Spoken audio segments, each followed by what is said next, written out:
Martínez, colega, aquí con nosotros, hablando como los locos de todo un poco.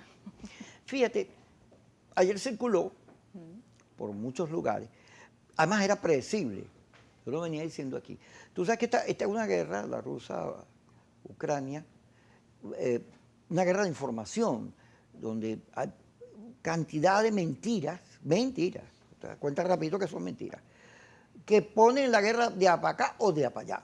Y el malo varía, según de donde venga la fuente. Pero hay mucha, y es natural, porque ahora hay redes, mucha especulación. Sí. Pero lo cierto es que el señor Zelensky comenzó a hablar de que él quería hablar con Putin, de que él podía conseguir un medio tono ahí en sus relaciones con la Unión Europea y que se podía discutir el tema de Crimea y de la otra región cuyo nombre no me acuerdo. Donbass. ¿Cómo? Donbass. Donbass. ¿Ves? Que ya está. ¿Sabes dónde queda eso? Yo ni sé. Entonces ayer circuló que ya venía el acuerdo. Ya venía el acuerdo, o sea que se reunieron, que ya venía el acuerdo, por lo que hay varias versiones de lo que podría ser. Una es que Zelensky reconoce Crimea y Donbass, como pedían los rusos, y se mantiene en la Unión Europea, pero como invitado, como un eje neutral. Como una especie de oyente. Sí, como un oyente. Hay otra que dice que no, Zelensky ganó, que ahora va a ingresar a la Unión Europea y que Crimea y Donbass pues serían reconocidas, pero bueno, o sea, para que te vayas, pues. Lo cierto es que en la guerra, fíjate, los rusos tomaron todo, menos Kiev.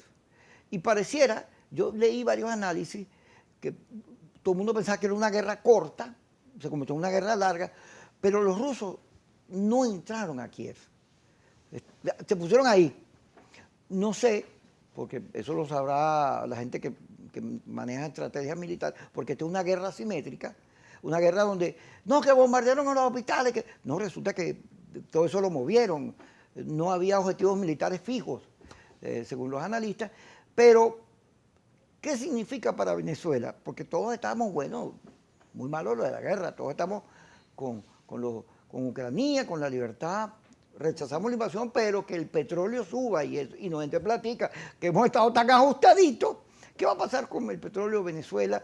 ¿Nos va a dar para que los americanos nos quiten las sanciones? Hay un acuerdo viene Chevron.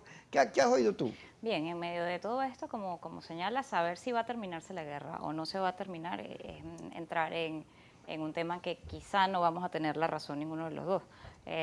Lo único hasta el momento certero es que Zelensky había aceptado el estatus neutral y no nuclear. Y entiendo también que para Rusia no era tanto problema el hecho de que Ucrania entrara a la Unión Europea. El problema era la OTAN y ya está claro que no va a entrar a la OTAN. Porque tampoco tiene mucho que aportar, porque no solamente es este tema, sino que para entrar a la OTAN tú también tienes que aportar algo. Y bueno, no es el caso, no es el escenario. ¿Qué afecta o qué efectos ha tenido la guerra? Creo que los efectos han sido mayormente económicos, lamentablemente para el pueblo de Ucrania, incluso para el pueblo ruso han afectado sus economías, se ha afectado a la gente, la situación de la guerra no es algo que tú concibas en un momento como este del mundo o de la humanidad. Sin embargo, es parte de lo que estamos viendo y los efectos económicos son parte de la globalización.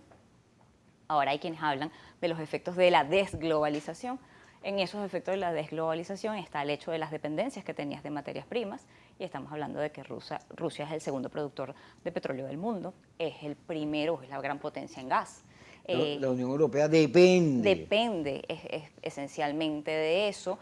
Bueno, hay informaciones incluso que dicen que no se ha dejado del todo de comprar crudo o que no se ha dejado del todo de acceder al gas, porque realmente el efecto lo pagan los ciudadanos, que era lo que hablamos anteriormente. Los políticos pueden decidir muchas cosas, pero el pueblo, los ciudadanos son los que lo pagan. Vimos litros de gasolina en Estados Unidos a niveles históricamente altos, complejos. Europa, el nivel de la energía, del gas, de la gasolina, ha sido bastante caro, bastante costoso. Eso es algo que no sé si las economías en el mundo, en la situación de la que venimos, porque además venimos de 2 años de una pandemia, que afectaron a la economía mundial, estén en capacidad de aguantar o sobrellevar. Eso te habla de que casos como Venezuela, que además viene desde 2017 con sanciones y sanciones petroleras desde 2019, efectivamente puede ver este alza en los precios del petróleo, que ya lo venía sintiendo relativamente en el último año. Efectivamente es un dinero que le ingresa a la caja.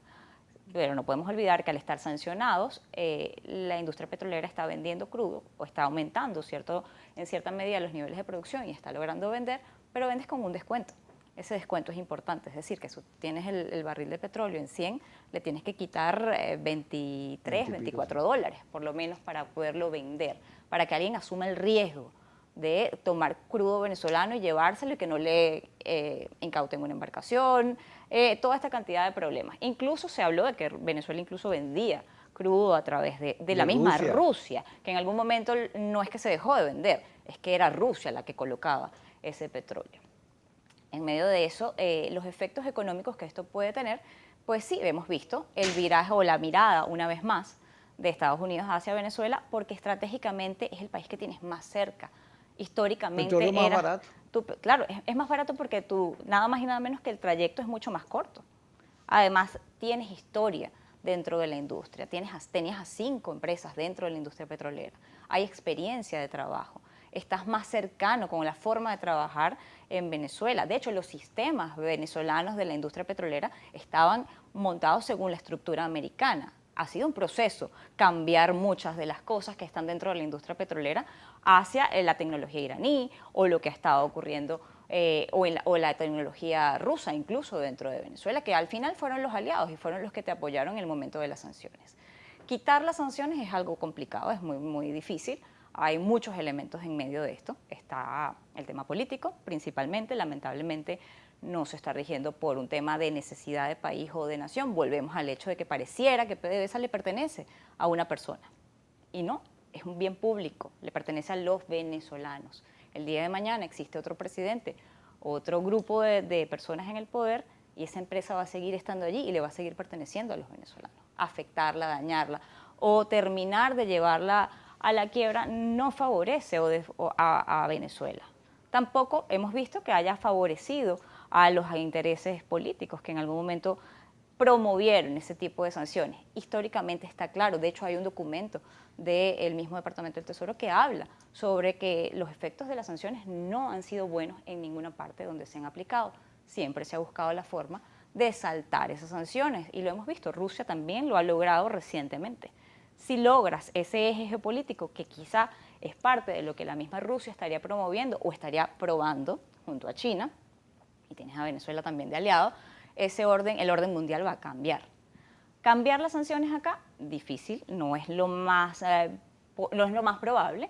Sin embargo, creo que estamos allí en un 50-50 en cuanto a la posibilidad de que permitas a empresas americanas sacar petróleo venezolano.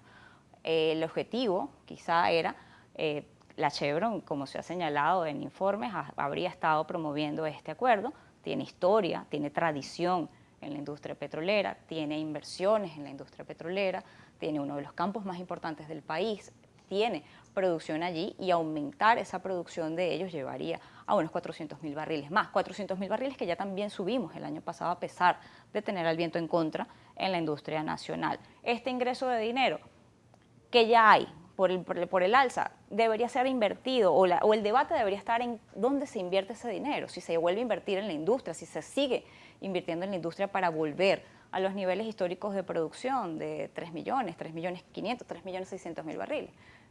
Sería ese, creo yo, que debería ser el debate, más allá de no le des dinero para que no lo tenga el gobierno, porque al final no des dinero para que no lo tenga el gobierno puede terminar siendo que no existan los niveles de producción adecuados, que se nos deteriore la industria, que nos quedemos atrasados en tecnología, en infraestructura, y luego retomar eso va a ser complicado, porque además tampoco sabemos si efectivamente eso va a lograr ese cambio político que algunos sectores promueven. La situación la enfrentan los ciudadanos en la calle y cuando tú les preguntas como periodista, ¿qué te dicen? La mayoría de ellos están pensando en cómo sobrevivir el día a día, en que no quieren hacer colas, en que necesitan tener recursos y dinero, que el hecho de que tuvieras colas de gasolina, y no una gasolina más cara, sino colas de gasolina, te complica la vida. te complica todo y eso se paga y se traslada a los productos que usted recibe en su casa. Casos como el del diésel, no es que los productores sean unos vendidos, pero lamentablemente sí, es necesaria la producción en el país y hay que buscar las vías para que si se dan esos acuerdos, se den para el beneficio de Venezuela. ¡Wow! Lo dijo todo. ¡Ay, ya, qué maravilla! ¡Qué bueno! Falta. Falta, pero poquito. Vamos al corte y ya regresamos con Mariana Martínez. Hablando de todo.